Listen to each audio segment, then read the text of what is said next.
Përshëndetje të nderuar miq, përshëndetje të dashur ndjekës. Sonte pranë jush jam me një mesazh shumë të fortë, me një mesazh që ne jemi në momentet ku ne duhet të reflektojmë. Vitin 2024 e mbyllëm me humbjen e jetës të shumë nënave. U vranë shumë gra.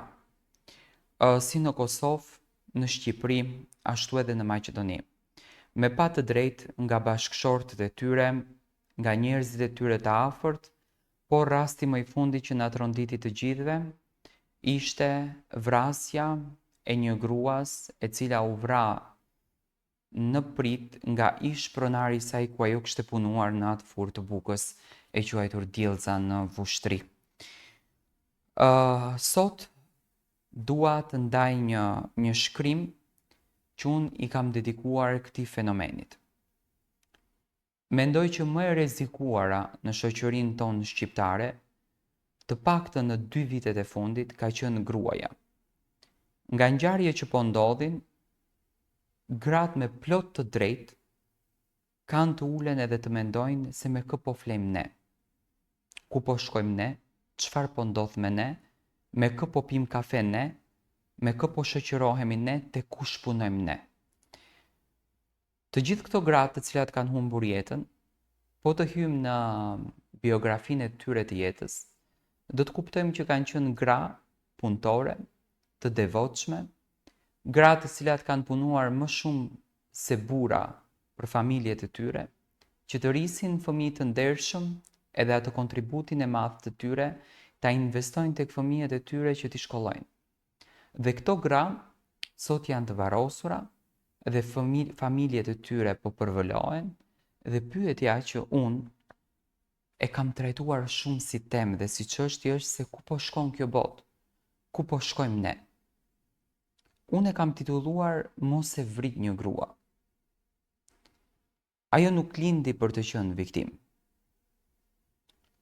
Ajo nuk erdhi në këtë botë për të numëruar frymëmarrjet e fundit mes dhimbjes edhe frikës.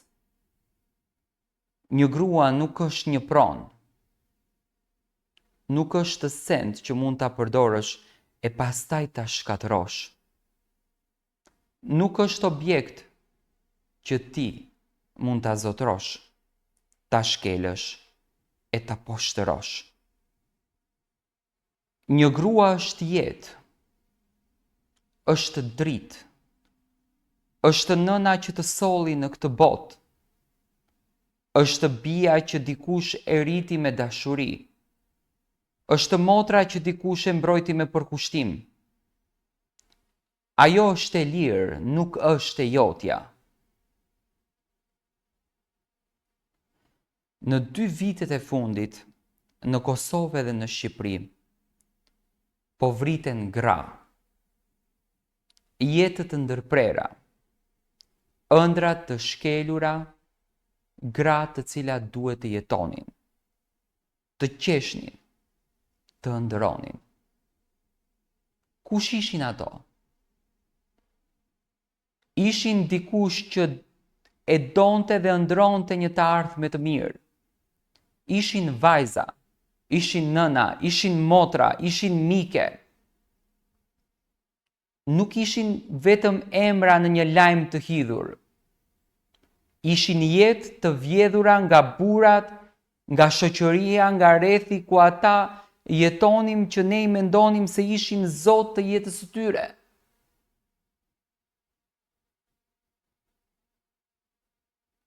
Ato nuk janë zot të jetës së tyre. Buri, pronari ku ti punon nuk është zot i jetës tënde. Ke jetën tënde. Njëra ndoshta po i buzëqeshte djalit të saj të vogël për herë të fundit pa e ditur. Tjetra mund të ketë qenë duke shkruar një mesazh, po vi në shtëpi, por nuk mbëriti kurrë. Një tjetër mund të ketë ndjerë frikën e fundit, ndërsa shikonte në sytë e djalit dhe në sytë e atij që dikur i tha të dua, por të dua nuk do të thotë të vras. Të dua nuk do të thotë të kontrolloj. të shkel, të rrah, të mbyll në një arkivol. Të kam punëtore nuk është pronë e jotja. Deri kur do të heshtim, deri kur do të justifikojmë, deri kur do të lexojmë lajme për vrasje dhe të themi ishte fati i saj, ishte provokim, ishte xhelozi, ishte moment i keq. Jo, nuk ishte fati, nuk ishte provokim, nuk ishte moment i keq, ishte krim, ishte vrasje, ishte padrejtësi, ishte një jetë e fikur, një zemër që ndali së rauri për fajin e vetëm që ajo ishte grua. Mos e vrit një grua, as me grusht, as me fjalë, as me heshtje, mos e vrit me tradhti, me nënshtrim, me kontroll, me dhunë psikologjike, mos e vrit më. Unë të mbaj, unë të ushqej, unë vendos për ty. Një grua nuk është një slave, nuk është një shërbetore, nuk është krijuar për të duruar çdo dhunë të mundshme. Nëse nuk e do më, largoju. Nëse nuk e bën të lumtur, largohu.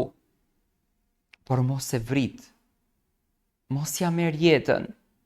Mos e kthe në një statistik, mos ja shuaj dritën. Dhe në këtë rast, çfarë pronari qen ke ti, që e vret një grua, nën të 3 fëmijëve, që ka lënë 2 goca të mbitura dhe një çun 18 vjeç? Kush je ti tregosh asaj se ku duhet ajo të punon? Pse s'duhet ajo të siguron bukë për vete më shumë? Vetëm ti dëshiron të pasurohesh, vetëm ti dëshiron të bëhesh i Zoti vetes tënde. Po ajo përse është në këtë botë? Të shikon sukseset e tua dhe ti ta përdorësh pafund dhe nesër ti ta akmeresh ndaj saj. Kjo është e tmerrshme. Dhe shoqëria deri kur do të jetë vetëm spektatore? Deri kur do të mbrojmë burrat vrasës? Deri kur do të themi ishte çështje familjare? Deri kur do të pranojmë që një grua duhet të përshtatet dhe të durojë? Mos i justifikon një dorë që ngrihet mbi një grua. Mos i justifikon një vrasje që shkatëron një familje, një jetë, një brez të tërë. Ligji duhet të jetë më i ashpër, drejtësia nuk mund të flejë mbi kufoma. Mos e vrit një grua, sepse me të vret një familje, një fëmijë që nuk do ta shoh më nënën e tij. Vret një shoqëri të bëhet gjithnjë e më e herët. Vret një komb që s'ka më zemër. Mos e vrit një grua, sepse nesër mund të jetë motra jote, shoqja jote, kolegja jote, apo ndoshta edhe ti vetë.